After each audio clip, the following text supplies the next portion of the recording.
తమ్ముడు నవనీత్. వాళ్ళిద్దరూ స్కూల్కు వెళ్లుతుండగా పోస్టర్ ఒకటి చూశారు. పుచ్చకాయ పండించే పోటీ అని దానిపై ఉంది. 4 నెలల్లో పోటీ. గెలుపొందిన వారికి రూపాయలు 50,000 బహుమతి. చందు పోటీలో పాల్గొనాలని నిర్ణయించుకుంది. నవనీత్ కూడా అక్కా, నేను సాయం చేస్తాను అని ముందుకు వచ్చాడు. ఇంటి వెనకాల తోటలో పుచ్చకాయ మొక్కను నాటారు. చందు ప్రతిరోజు మొక్కను జాగ్రత్తగా పెంచింది.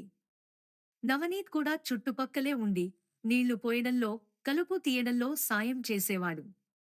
పెద్ద పెద్దగా పండ్లు వచ్చేశాయి. కాని పురుగు మందు వాడటం మాత్రం మర్చిపోయింది చందు. అదే సమయంలో వారి వీధిలో ఉండే కావ్య కూడా పోటీ గురించి తెలుసుకుంది. ఆమె కూడా పుచ్చకాయ మొక్కను నాటి పెంచుతోంది. కాని కావ్య మాత్రం పురుగు మందు వాడడం మరచిపోలేదు. 4 నెలలు గడిచిపోయాయి. చందు పండించిన పుచ్చకాయ చాలా పెద్దగా ఉంది. కాని కొంచెం పురుగులు ఉన్నట్లు కనిపించింది. అయినా పరిమాణం చాలా ఎక్కువ.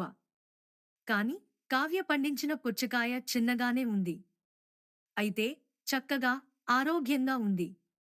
దాంతో మోసానికి పూనుకుంది కావ్య. గెలుపు కోసం చందు పుచ్చకాయను తన పుచ్చకాయతో పోటీ రోజు రాత్రి మార్చేసింది.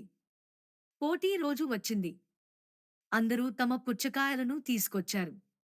కావ్య తన పెట్టె తెరిచింది. లోపల చందు పండించిన పెద్ద పుచ్చకాయ ఉంది. చాలా సంతోషించింది. కాని న్యాయమూర్తులు పుచ్చకాయను బయటకు తీసి బరువును తూచినప్పుడు వారు ఆశ్చర్యపోయారు. పుచ్చకాయ లోపల నుండి చిన్న చిన్న పురుగులు బయటకు వచ్చాయి. పురుగుల వల్ల పుచ్చకాయ బరువు చాలా తగ్గిపోయింది. చివరికి చిన్నదైనప్పటికీ ఆరోగ్యకరంగా పండించిన పుచ్చకాయతో పాల్గొన్న కొంతమందిలో చందు ఒకరు. న్యాయమూర్తులు చందు పుచ్చకాయనే గెలుపొందినగా ప్రకటించారు. చందు చాలా సంతోషించింది.